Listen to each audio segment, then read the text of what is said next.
They were the good old Collingwood tonight. 14-6-90. The Magpies defeating Carlton at 10-9-69. The Magpies have now made it 5 wins in a row. They go to 7th on the ladder. For Carlton, they still remain outside the top 10 tonight. Just percentage outside the top 10. But should the Giants defeat Essendon tomorrow, Carlton will be a game outside of the wild card placings. There is a lot to go through over the next 45 minutes. Hoping to be a part of it. 133-693 for Nick Theodosi Prestige Cars. We will break down this game. We'll keep you updated on what is unfolding in Perth, but there is plenty to break down from both the winners and the losers tonight. The ramifications significant, but let's get your initial thoughts on that win to Collingwood tonight. The Pies prevailing by 21 points, Sam Docherty and Tony Shaw. Well, Sam, I'll say it again. I think this comes down to pressure. And when you look at it, the Pies were really at Carlton for most of the night. You look at the tackles, 72-48. I think over 65 tackles, Collingwood win, I think, 95% of their games. And their pressure differential has been at the highest of anybody in the competition and this year. So, yeah, you're right. They built it off that. They looked cleaner once in the second half, I think, especially. They just looked cleaner when they did get the ball out in the open. And like I said, they had a lot of discipline from a lot of their role players who I worried about early, before the game, would they be good enough? But they just are so disciplined, well drilled, and they got it done again tonight. I don't think Carlton were horrible, but they didn't look like whether the pressure couldn't allow them, they didn't look like they were taking the game on like they had, and I will bend to that. I think it was the pressure of the Pies. It's probably a bit of both. From the offensive lens of Carlton, you can't underestimate the loss of Harry Mackay. It kind of takes out that whole ability to kick long down the line, and you could see that in the game. Carlton just didn't want to do it, so then Collingwood can start to take out all the shorts and try and force you there. So really well great defensive performance from the Pies, and not surprising. They're one of the best in the league and have been for that period of time. But what I was really impressed with in the last quarter, when the push came to shove in terms of the midfield battle, clearance is 16-5 in Collingwood's favour. So they got beaten in that facet in the game for most of the game, and that's how Carlton were able to play that territory game. Collingwood was scoring out of their D50, but they were having to survive in that transition game. In that last quarter, 16-5 in terms of clearance that's big, isn't it? Is a big number, a big difference, and ultimately why they won the game of football. They were able to play that professional manner that they do at the end of games really, really well from about the 10-minute mark of that quarter. And it was 4-2 clearance from the centre bounce and kicked a goal from the centre. And that, if they don't kick it from the back half, they did pretty well out of the centre clearance goals too, or scores. They're now two games and a half, I should say, inside the top 10, so I think you can guarantee Collingwood will at least play off in the wild card, potentially can still contend for got a hard run home. Still contend for the top 6. So Collingwood's run home, glad you mentioned it, Shorey. Adelaide at the Adelaide Oval next week. Geelong here at the MCG, West Coast at Optus Stadium, Hawthorn here at the MCG, and Brisbane here at the MCG. So probably 2 or 3 more wins Collingwood need to lock that in. Conversely, you have Carlton, and the problem for Carlton is that there is such a run for probably one spot remaining inside the top 10, and that is this 10th spot, with St Kilda, the Giants, Carlton, and North Melbourne all sitting on 32 points. The Giants to play Essendon tomorrow, so you'd presume they win that and go into 10th spot. And St Kilda, Carlton, North Melbourne, even the Gold Coast Suns, if you want to be really generous, all competing for one spot. Yeah, and I think that's what the loss tonight now means they have to win all of them and probably either have results go their way and have some upsets left, right, and centre to be able to sneak in, or they're going to have to beat one of the genuine contenders in the competition in terms of Brisbane and Fremantle. So it makes their run harder. It's not that the season's over, but it makes they've got some big games coming up to keep their season alive, to be able to keep in that wild card race. And as we said, Collingwood now, they've got some hard games, but this was a big one to bank for them. This puts them inside the top 8. I'm assuming I didn't know what you said then, where there was top 6, but it cements them in there for now. And it'd be their spot to lose now as opposed to having to make up ground. Yeah, and I think that's the big thing for Collingwood now too, Doc, is that they can play for a top 6 spot where you're guaranteed that first week off, what was previously the bye and the wild card rounds. You can guarantee that week off if you are able to finish inside that top 6. We'll be getting down to the Collingwood rooms in just a matter of moments. We invite you to come and join us on the Nick Theodosi Prestige Cars Open Line. The number is 133 693. If you've been listening at home in the car tonight, Collingwood fans, now 5 in a row. Do you start to think, oh, well, maybe we won't be making plans for the September school holidays just yet? And Carlton fans, it was always going to be tough coming from such a long way back. I think that 7-game winning streak under Josh Fraser changed the perception momentarily, but these were the 2 games that they really needed to win one of, Doc, Hawthorn or Collingwood, and at the end of the day, the brutal reality is they failed both tests. Yeah, and ultimately, it's to put themselves back in the frame to be able to do this has been an outstanding effort, but the losses at the start of the year were always going to be costly, and they were going to have to put a miraculous run to get in the back half of the year. And as I said, it's not completely over yet, but it does get really, really hard. If they snuck one of these 2, then it would have been well and truly on the cards, but we'll see how the back half of the end plays for the Blues. We will take your calls very shortly, but let's go straight back down to the Collingwood rooms. The man who kicked 3 goals tonight up forward. They consider him a veteran, but turn back the clock tonight. Tim Membrey standing alongside Eddie Summerfield. Certainly is. Tim, you have 2 wins all year. Make sure it's Carlton. Must be sweet to beat the old enemy in front of a monster crowd tonight. Yeah, it is. I mean, it's always a massive crowd, big occasion. The game gets built up huge, so and to see all the history around the game. But yeah, just to come out and get stuck into it was probably a bit clunky early, but then we found our groove there late in the third, and we're able to continue that into the fourth as well. The coach during the week, he described the forward line as a bit of a revolving door at the moment. Not for you though. Your form the last 5 weeks, 3 goals tonight makes it 13 in 5 weeks. That's pretty good. How has it been down the forward line? I mean, we've been probably a little bit riddled with injuries, I guess, down there, losing Jamie early in the year. Lockie Schultz goes out. 2 very, important members of our forward line. But I guess what Fly's alluding to is just the next man up mentality. We've got great role players in the team. Harvey Harrison comes in and just really is playing a great role for us. And a lot of the guys, next man up, and we just make do with what we got. Skunk, Sam Docherty here, mate. Just you spoke about the build-up. How big did Fly make this one for you in terms of how big this one was for your year? Yeah, I mean, we had a bit of a theme going into after the bye, just in the importance of everyone sort of writes us off and writes teams off after they have a couple of losses, and after the bye it can get a bit tough. It gets colder, the scoring dries up, but I think that's something that we've really embraced and worked on. And yeah, like you mentioned, it's a big rivalry. Fly likes to build this game up, and I think it really helps us get up for it. And not to look too far ahead, but in terms of this for the rest of the season, how far do you reckon this group can go?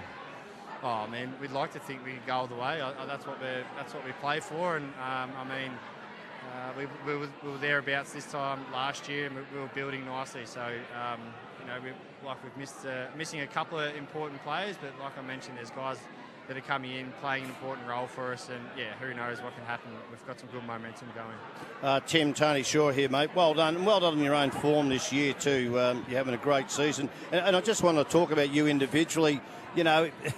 As age-wise people, like you say, they say you can't do it, you can't get it done, but you just seem to be covering the ground pretty well. Matter of fact, tonight I thought you're leading up, and then you kicked 3 goals from general players in crumbing, not marking, which was totally different. But you look like you are covering the ground well.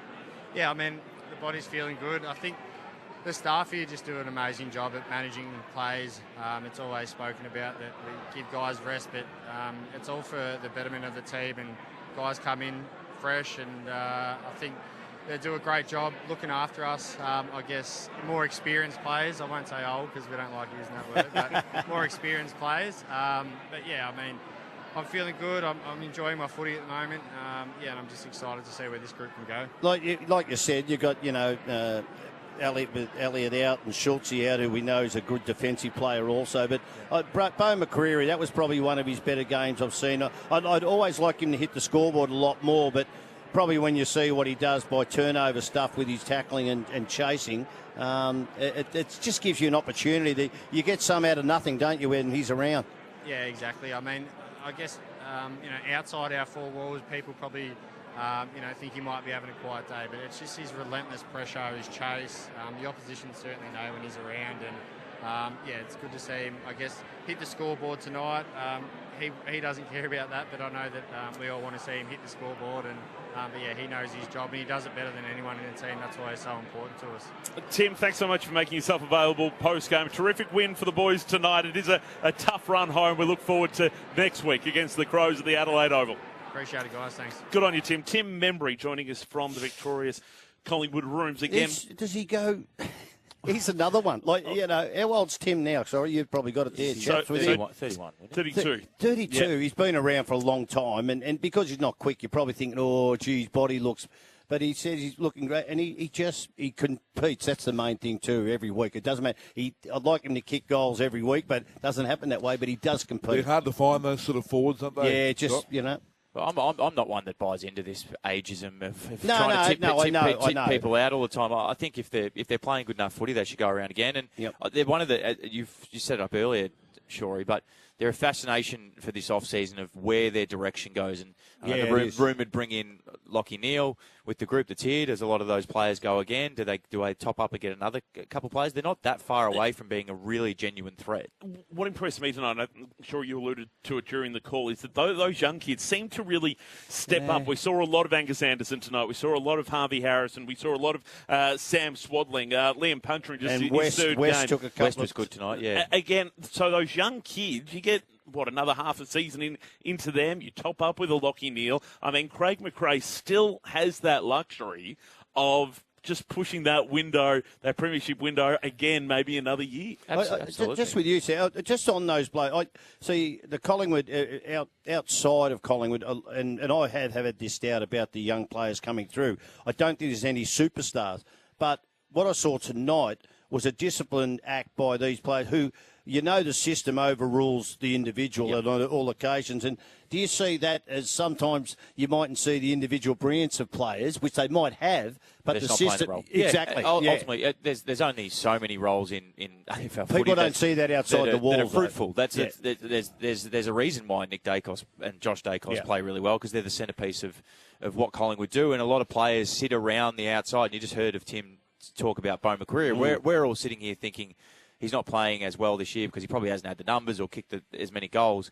But he talks about how important he is for their team because he plays his role perfectly. Yep. So a lot of roles in today's football, they're not about having massive days. It's about making your team play well, which then ends up being a certain few that really drag you across the line. Dan, I think you're asking about running finals. Well, there's no doubt you make finals. Can they win the premiership? I would think they're probably about 4th, 5th in line at their best if they go, because I think they can go with most sides, but the lack of one, I think if you had the sides, if you had Elliott in, you had Howe, like everybody doesn't have that impact, but they can be a very good side. But without them, can they go all the way? I think they can push sides right through if they pressure enough, but as soon as that pressure drops, they get scored against. So, So you just said I have them 4th or 5th in line for the premiership.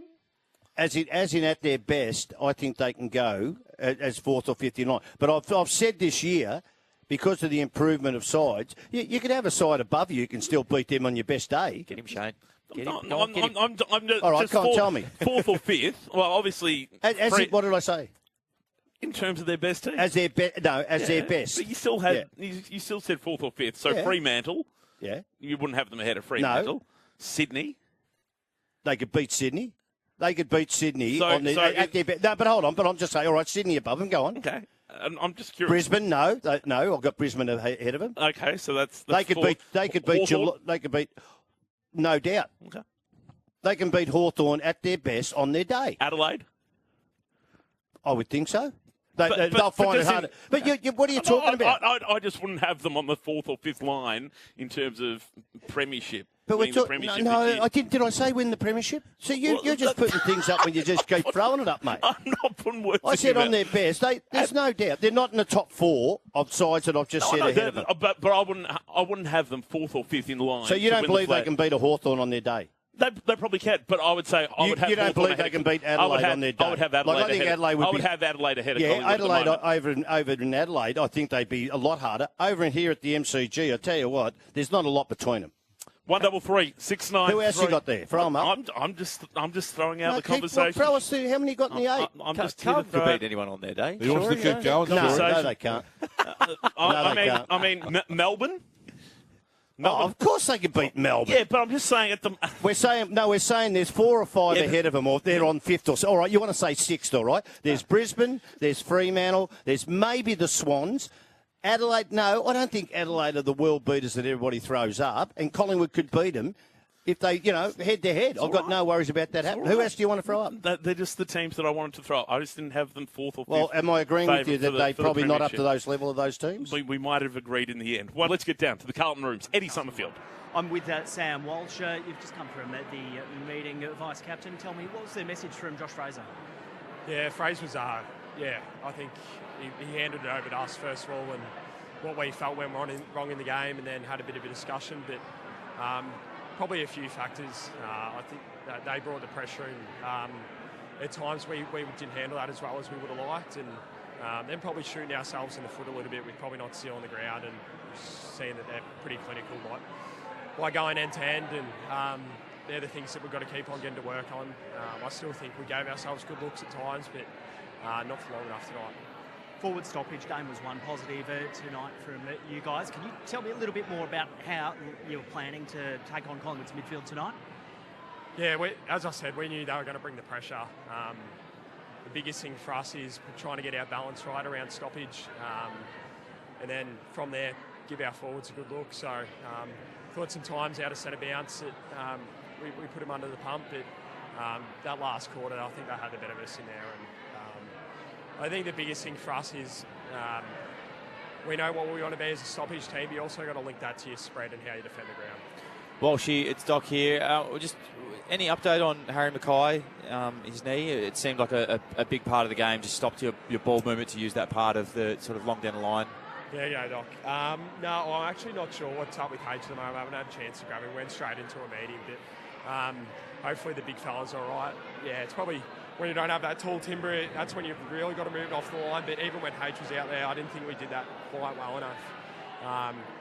Particularly with Collingwood, they try and get numbers on the strong side, so you've got to be able to explore the corridor and try and challenge open side, and they get numbers back really well too, so they challenge how smart hands are. But we've still got our scoring shots, just a bit of work to do on our finishing. And just, I know, I spoke to Ches last week in Proud Group. At the last quarter, midfield got let down in that clearance battle. Was there anything they did in particular that challenged you, or was it just sort of first to the ball and lost territory? Yeah, I think that's what it was. Like first to the ball, we probably sat off a little bit, particularly when I said we want to hold shape. It doesn't mean that you just hold outside, and probably a few by me in that instance as well. But once they won a few of those clearances, they got a tendency, and then also they managed the ball really well. So I think for us as mids, when we're playing the best, we're having one or two guys really hunting and being clean and strong, and then being able to challenge on the outside of that. Sam, just before we let you go, we appreciate your time post-game. Just in terms, a lot of Carlton fans, they look at wins-loss. You have 7 in a row under Josh, then you lose 2 in a row. But can you just take us inside the club and kind of what has changed over the last 9 weeks? And, do you still take learnings out of tonight? Last week probably a little bit different given the conditions. Yeah, the best thing was throughout the time where we were winning also, it was what did we learn out of the game and how can we take it forward, and the best thing is that process doesn't change with the losses, but it probably just does shine a light on what we want to focus on, and I think individually we need to look at our games and think how can we keep on getting better, and then just understanding what role we bring to the team within that. So I think if you focus on those two things throughout the week, then you give yourself confidence to bounce back after a loss like this. Hey, just one on Josh. Did he change after a loss? Is he different than a win, or is it just the same? No, to his credit, he was just the same. And I think probably what you see in the media is what you get with us, a very level head. I think he's really good at putting on us on what we want to value, and we know that'll never shift. But I think tonight was a bit more pointed from his end, which you do need that edge too. So if there's areas of the game that he sees that we need to work on to be a better team, better footy club, then he's going to point it out. Sam, always appreciate your time on 3AW. All the very best for the rest of the season. Thanks, guys. Appreciate it.